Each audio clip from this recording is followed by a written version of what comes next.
Hi, lovely people. It's so great to have you back here again. Thank you so much for your support. And if you're new here, please kindly subscribe, kindly hit the subscribe button. In today's recipe, we'll be making authentic Nigerian suya spice. So please stay tuned. For this recipe, you'll be needing kuli, also known as peanut cake.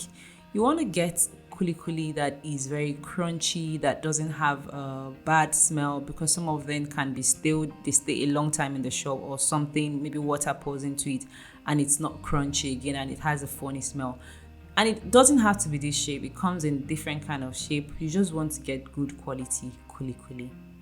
And also you'll be needing Kajiji. I love the way the name sounds. Guys, this is my first time of seeing this and it was really cool. Although the guys in the market could not tell me which plant this comes from. If you know that, please leave it in the comment section below. You'll be needing Kajiji. And this is called Kimba. It's popularly known as Uda in Igbo and is also used for a lot of Igbo soups and the pepper soup spice in my previous video. You also want to go very little on this, like I mentioned, because this spice is very bitter. Also, you'll be needing chili pepper, and I'll be writing down all the recipe and the measurement. This was just perfect for me. It wasn't super spicy and it wasn't under spicy, so I just preferred it this quantity. And also you'll be needing ginger. If you don't have dry ginger, you can definitely cut some up and just dry it out if the weather is good for it. You can also use ginger powder if you have ginger powder. Also, you'll be needing Masoro, and Masoro looks so much like black peppercorn. In fact, a lot of the sellers actually call Masoro black pepper, but some of the sellers know that it is not black pepper. They know that it is it looks like black pepper, but it's not black pepper. So well, I researched into it and it is called false cubeb pepper, and it's also called black bush pepper rather. Sorry about that. So it smells nothing like black pepper. It tastes nothing like black pepper. Masoro is just Masoro. Also, you've been eating garlic, and I saw the guys in the market using fresh garlic, but I just really wanted to use the dry garlic. If you can't find the dry garlic, you can definitely use the fresh garlic. And if you have the garlic powder, please go ahead and use the garlic powder. It's totally fine to use the garlic powder or the fresh garlic, whatever you have.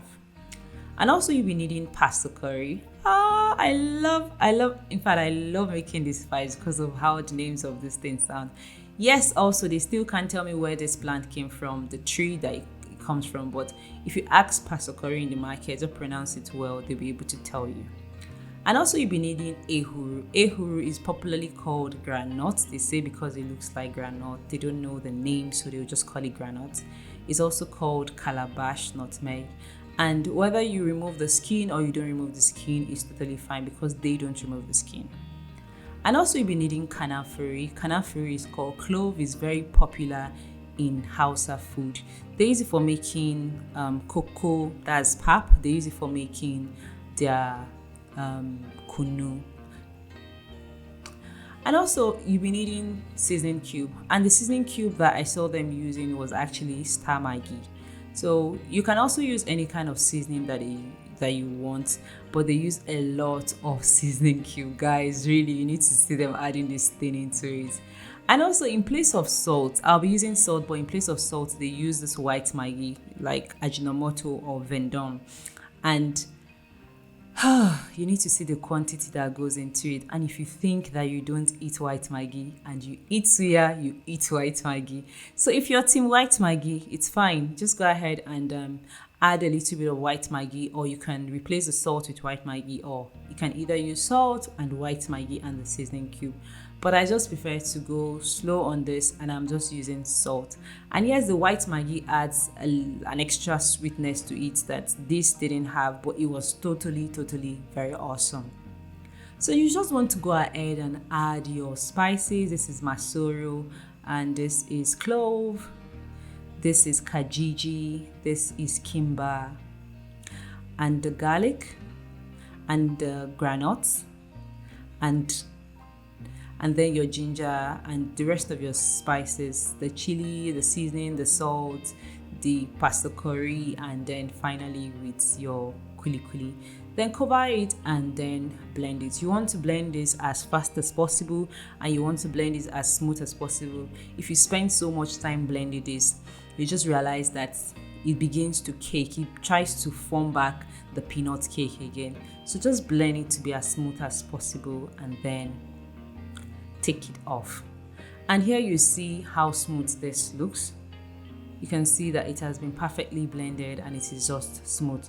So I just transferred it into a bowl and I allowed it to just cool off for about 20-30 minutes, and you can see how pretty this is looking. We'll be making suya very soon with this. So guys, if you love this recipe and you love to see more recipes just like this, please hit the subscribe button, leave a comment, and I'll see you in the next video. Thank you.